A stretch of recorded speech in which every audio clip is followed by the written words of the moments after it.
The workday was coming to an end as a weary Jane sat at her desk in the small, yet bustling medical clinic where she had been a physician for nearly a decade. Today had been particularly challenging, with patients streaming in one after another, each with their own set of unique ailments and concerns. Jane carefully reviewed the day's cases, ensuring all her notes were thorough, and that every patient had received the care they needed. The clinic was located in a modest part of town, serving mostly low-income families, and it was here that Jane felt she was making the most difference. But today, as she closed the last patient file, she couldn't shake the feeling of exhaustion, both physical and emotional. Jane's thoughts drifted as she recalled how different her life had been just a few years ago. She had grown up in a small town, always the top of her class, a bright girl with big dreams. Her father, a strict but loving man, had always pushed her to pursue medicine, a career he believed would offer stability and respect. Jane had listened to her father, suppressing her own fleeting desires to explore the arts or travel the world.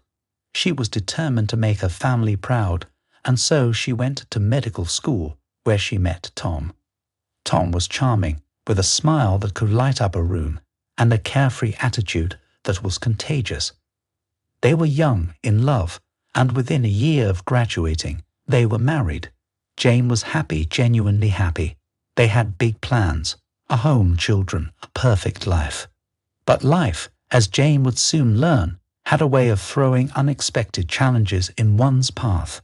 Jane and Tom's first child, Lily, was born when Jane was just 26. Lily was a beautiful, healthy baby, and Jane threw herself into motherhood with the same dedication she had applied to her studies. But 2 years later, when their second child, Lewis, was born, everything changed. From the moment Lewis entered the world, it was clear something was wrong. He didn't cry like Lily had, didn't respond to the doctor's touch with the same vigor. Jane's heart sank as she watched the nurses rush him away, her mother's intuition screaming that this was only the beginning of something far more complicated. The diagnosis came swiftly and harshly: cerebral palsy. Lewis would never walk, the doctors said. His brain had been deprived of oxygen during birth, causing irreversible damage. Jane felt as though the world had come crashing down around her. Tom, ever the optimist, tried to keep her spirits up. "We'll manage, Jane," he'd say. "We'll get through this, just like we always do." But as the weeks turned into months, Jane realized that their lives had irrevocably changed. Lewis required constant care, and the medical bills began to pile up. Tom's paycheck was barely enough to cover the essentials, let alone the specialized treatments Lewis needed. The stress took a toll on their marriage. Tom started staying out later, making excuses about work and needing time with friends. Jane knew better.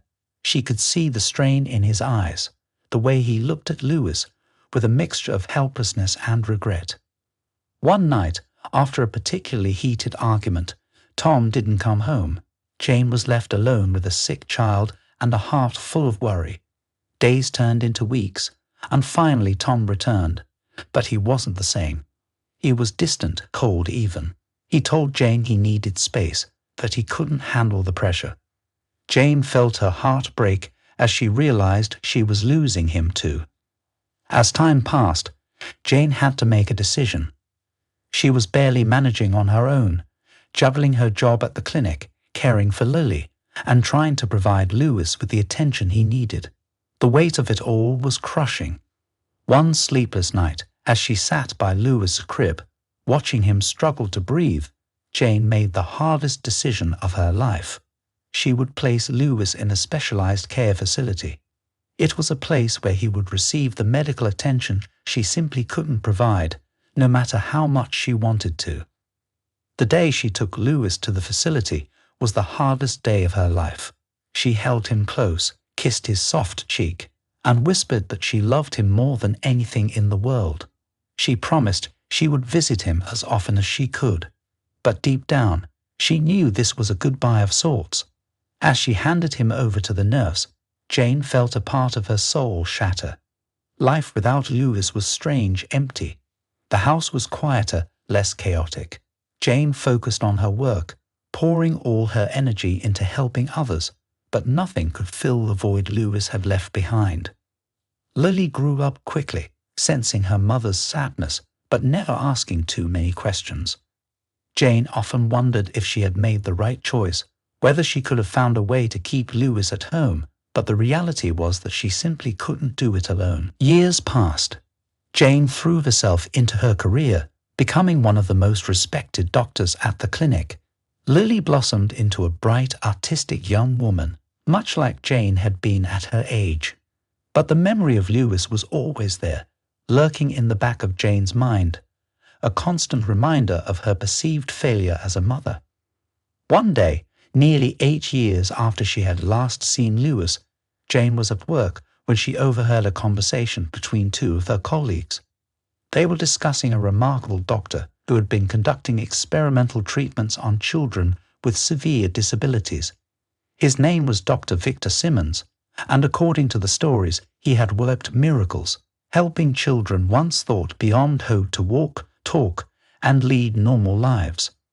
Jane's heart skipped a beat. Could it be? Could Lewis have been one of those children? The thought consumed her for the rest of the day, and when she got home, she searched for everything she could find about Dr. Simmons. There were articles, interviews, even videos showcasing his work. But none of them mentioned the names of the children he had treated, only referring to them by patient numbers. A few more weeks went by, but Jane couldn't shake the feeling that Lewis might have been one of those patients.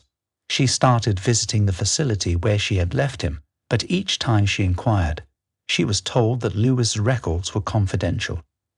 Despair washed over her as she realized that she might never know what had become of her son. Then, one evening, as Jane was returning home after another long day at the clinic, she found a letter waiting for her in the mailbox. It was from New York, and the name on the envelope made her heart stop: Lewis Simmons. With trembling hands, Jane opened the letter. Inside was a simple message, written in a neat, careful script. "Dear Jane, you might not remember me, but I remember you. My name is Lewis, and I think I'm your son.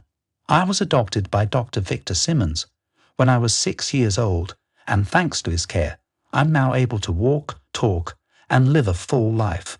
I'm healthy, happy, and about to start college next year.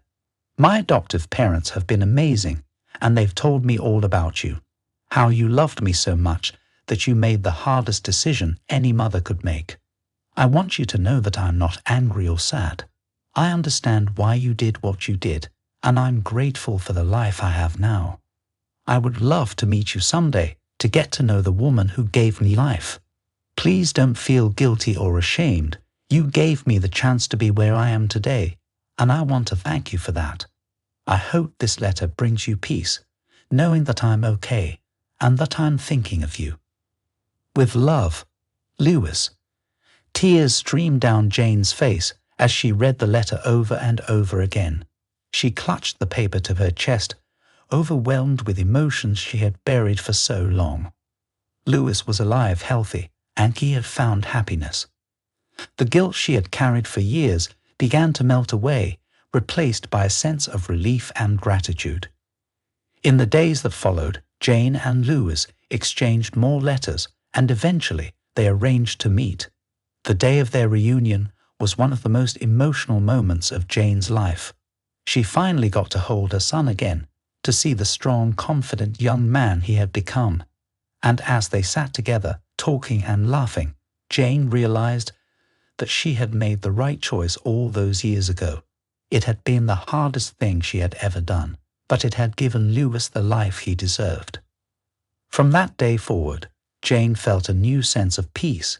She continued her work at the clinic, helping other families through their struggles, but now she did so with a heart that was a little lighter, knowing that her son was out there, living his best life, and that in some small way she had helped make that possible.